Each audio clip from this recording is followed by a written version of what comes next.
everyone, today I'm going to do Amara's 3-month update. She is 14 weeks and 2 days today. She was 3 months on the 28th of August. I did this update last week but I've lost the video. But I did get her weighed when she was 3 months and 2 days and she was £15.1. So she's still on that 75th centile.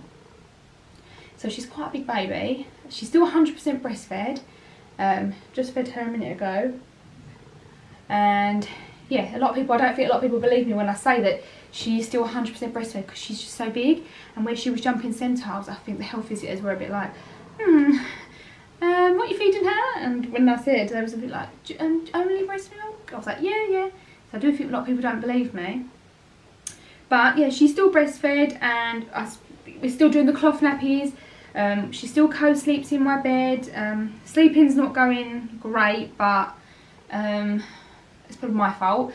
I'm just used to just feeding her. Ever since she was a newborn baby, I just used to, any little noise she used to make, I'd just feed her.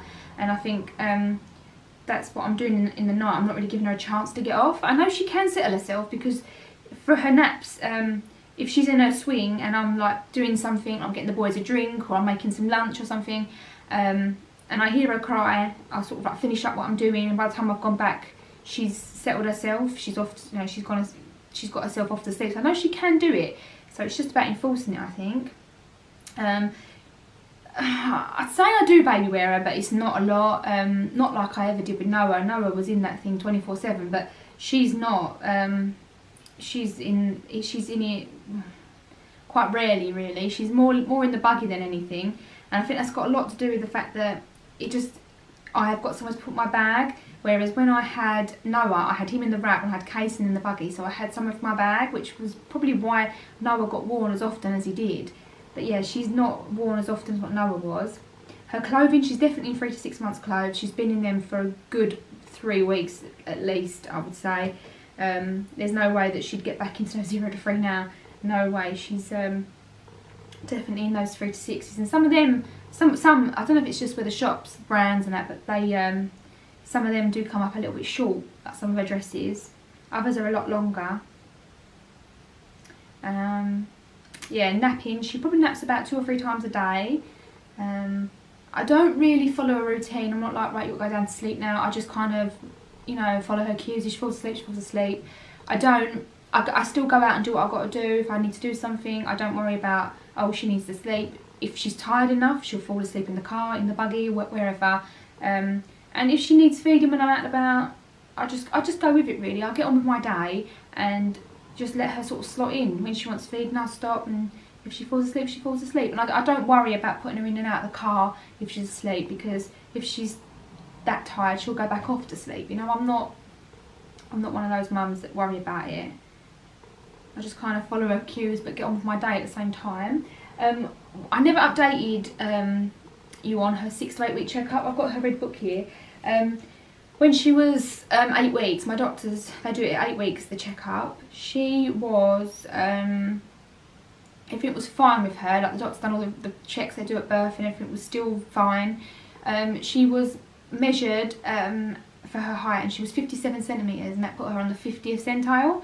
Her weight was still on the 75th centile and her head circumference was on the 50th centile. I think it was at 38 centimetres, and when she was born it was 34. So yeah, she's quite average really for height and everything. It's just her weight has just gone a little bit out of control.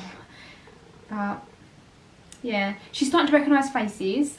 She always smiles at me and her dad and her brothers, and then my mum and dad, like people she doesn't see every day, she sort of frowns at. She's not quite sure if they're talking to her or holding her, and she's a bit unsure sometimes. So yeah, she's starting to recognise faces.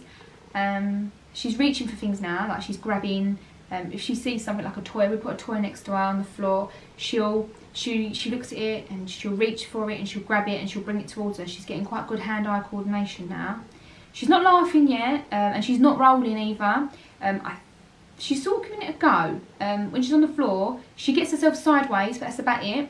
But no, she's not rolling front to back or back to front yet.